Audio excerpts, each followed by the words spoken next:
Et là, tout de suite, on donne... J'ai des frissons quand je parle de ça. J'ai des frissons. Stop.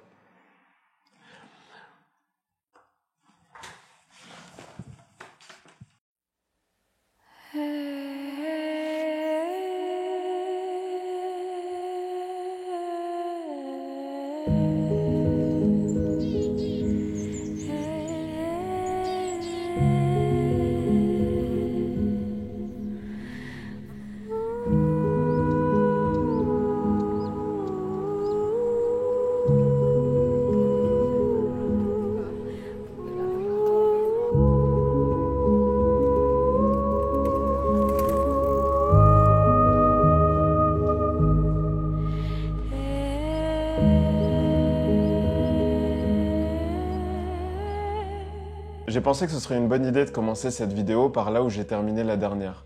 Je développais l'idée que le journal était un bon moyen de s'élever au-dessus de soi-même, que c'était un bon outil qui nous permettait de nous construire en tant qu'individu, notamment parce qu'il nous empêche de répéter les mêmes erreurs en permanence et peut-être de mieux articuler notre futur. On a tous des choses qu'on sait pertinemment qu'on ne devrait pas faire ou des choses qui nous sont arrivées dans le passé et qu'on veut à tout prix éviter pour le futur. Et pour les événements traumatiques, aucun problème.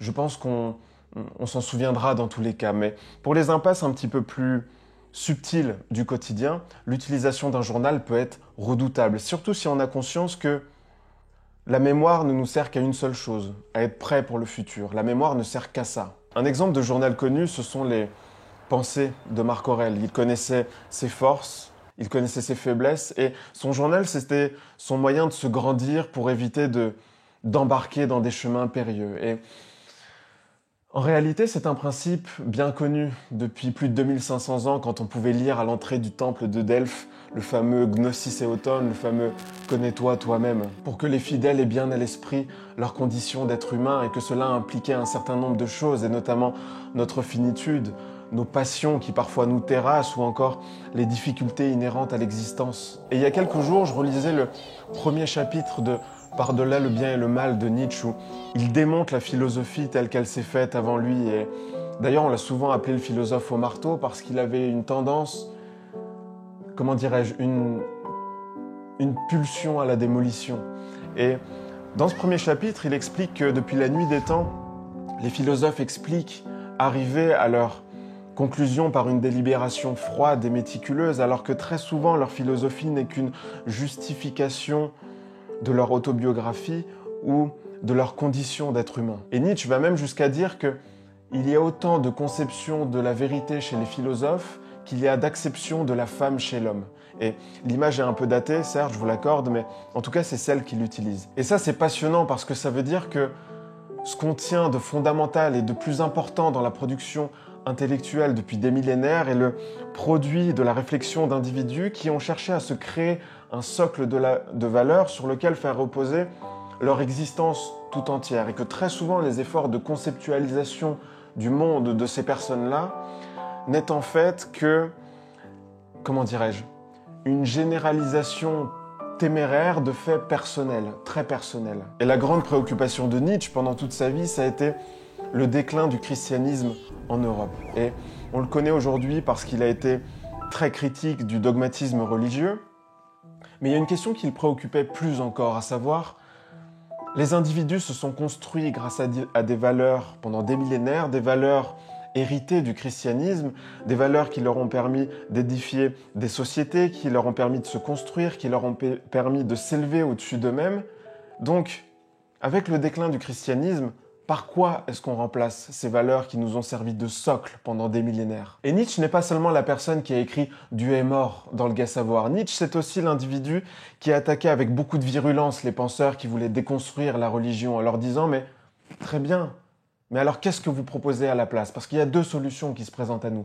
Soit la continuation des valeurs chrétiennes sans la transcendance et ou l'apparition des régimes totalitaires. Et force est de constater que nous, on connaît la suite que va prendre le XXe siècle et qu'il n'a été que sang, que désespoir. Donc c'est une chose sur laquelle il ne s'est pas vraiment trompé et ça va être tout le propos de son travail à la suite de Par-delà le bien et le mal, c'est l'édification de la figure de l'esprit libre, Zarathustra par exemple, et l'individu créateur de valeur. Vous avez sûrement entendu parler de Carl Jung, il était psychologue et a été très influencé par Nietzsche.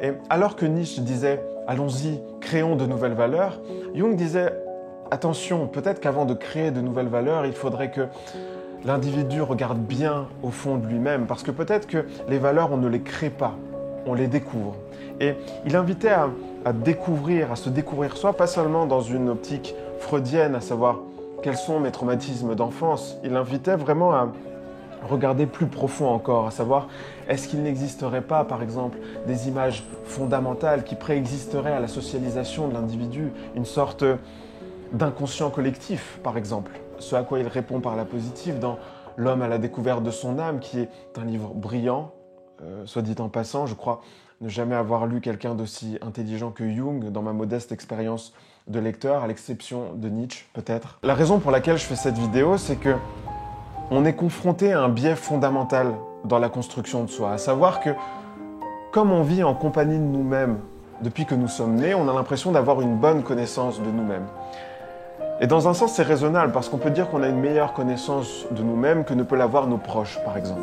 Mais d'un autre côté, cette affirmation est d'une arrogance folle, parce que plus on apprend sur les structures mentales qui nous gouvernent, plus on apprend sur ce que nous sommes biologiquement, plus on apprend sur les véritables mécanismes de domination dans la société, plus on apprend sur le fonctionnement des champs dans l'espace social, plus on apprend et plus on se confronte à la pensée d'individus qui sont arrivés à articuler des problèmes profonds de l'humain, tant sur le plan de la psychologie, de la philosophie, de la neurobiologie, plus on se rend compte de l'abîme de notre savoir. Mon raisonnement ici, c'est que il ne peut y avoir construction de soi sans connaissance de soi, et que l'un ne va jamais sans l'autre. Et mon reproche au développement personnel tel qu'il est fait actuellement, c'est que il apporte des solutions très superficielles à des problèmes très profonds. Je crois effectivement que le journal peut être une bonne manière de mieux se connaître soi, d'avoir une meilleure compréhension de ce qu'on est au quotidien, de mieux articuler certaines de nos idées, de mieux articuler notre passé avec notre futur en passant par notre présent. Mais on peut s'arrêter là si on veut, et peut-être que dans un certain sens, si on s'arrête là, le journal intime peut quand même servir d'arme de construction de soi. Mais si on s'arrête là, il y a quand même des questions passionnantes, très intéressantes, qu'on oublie de se poser, à savoir par exemple, pourquoi est-ce que le statu quo ne nous suffirait pas, par exemple? Pourquoi est-ce que on aurait besoin de mieux articuler son futur? Et c'est là que dans nos lectures, on pourrait rencontrer le concept de volonté de puissance de Nietzsche, ou dans les écrits de Jung, la démonstration que l'homme, depuis la nuit des temps, a toujours eu besoin d'un idéal vers lequel marcher. Et selon les cultures, selon les époques, il a mis cet idéal dans un dieu, ou dans plusieurs, ou dans lui-même, c'est-à-dire dans son potentiel en tant qu'individu, et peut-être même dans une alchimie complexe entre ces différentes formes d'idéal. Donc être mieux préparé pour son futur, c'est peut-être pouvoir marcher avec plus d'efficacité, avec plus de fluidité vers son idéal. D'où l'utilité d'un journal, d'où l'utilité d'améliorer la connaissance de soi pour pouvoir honorer ce qui est peut-être un besoin fondamental de l'être humain. Et il y a un prix à payer pour une véritable connaissance de soi, à savoir passer du temps avec soi-même, mais aussi la confrontation avec des écrits difficiles où il faut parfois un quart d'heure pour arriver à assimiler une phrase correctement, et parfois même on passe complètement à côté du sens du texte. Mais je reste persuadé que ce qu'il y a de meilleur pour nous est souvent ce qu'il y a de plus difficile d'accès. Il y a un film qui est sorti au début des années 90 qui s'appelle Un jour sans fin en français. Si mes souvenirs sont bons, il s'appelle Groundhog Day en anglais. Et ça raconte l'histoire d'un homme qui reste coincé dans le même jour. C'est-à-dire qu'à chaque fois qu'il se réveille le matin, il se rend compte que la date n'a pas changé. Et ce n'est qu'au moment où il va passer du temps avec lui-même, où il va réfléchir sur ce que sont ses défauts, sur ce que sont ses démons, et qu'il va essayer de se surmonter lui-même, qu'il va arriver à briser la malédiction. Et c'est une belle métaphore en soi, parce que connaissance de soi, dépassement de soi, et voilà, Je vous laisse méditer là-dessus. Je vous laisse méditer là-dessus.